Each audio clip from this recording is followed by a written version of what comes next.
పూరా లోకల్. ధర్మవరం, మంగళగిరి, ఉప్పాడలో నేను చేనేత సోదరుల్ని నేరుగా కలుసుకున్నా.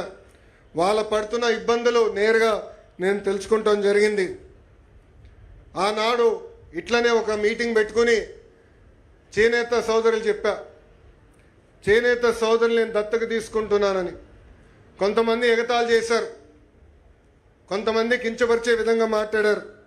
కానీ నా ఆలోచన ఒక్కటే, చేనేత రంగాన్ని పెద్ద ఎత్తున ప్రోత్సహించాలి, వాళ్ళ ఆదాయం రెట్టింపు చేయాలి. ఆ లక్ష్యం పెట్టుకుని నేను దత్తత తీసుకుంటానని ఆనాడు చెప్పాను.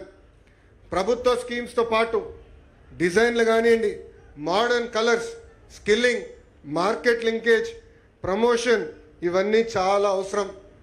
అందుకే నేను మంగళగిరి కళాకారుల చేనేత కళాకారు వస్త్రాల్ని పెద్ద ఎత్తున ప్రమోట్ చేస్తున్నాం. కుటుంబం పరంగా మేము ఒక పెళ్ళికి వెళ్తే అక్కడ మేము ఇచ్చే చీర కూడా మంగళగిరి చీరనే. నేను ప్రధానమంత్రి గారు కలిసినప్పుడు కానివ్వండి, గౌరవ ముఖ్యమంత్రి గారు కలిసినప్పుడు కానివ్వండి, లేదంటే ఇతర దేశ రాష్ట్రపతులు కలిసినప్పుడు కానివ్వండి, వాళ్ళకు కూడా నేను ఇచ్చేది మన మంగళగిరి చేనేత కళాకారుల షాల్. బ్రహ్మని ఒక చీర కట్టింది, మంగళగిరి చీర. అది కట్టిన తర్వాత చాలా వైరల్ అయింది. ఒకే ఒక షాపులో అదే రంగు చీర 98 మంది కొనటం జరిగింది.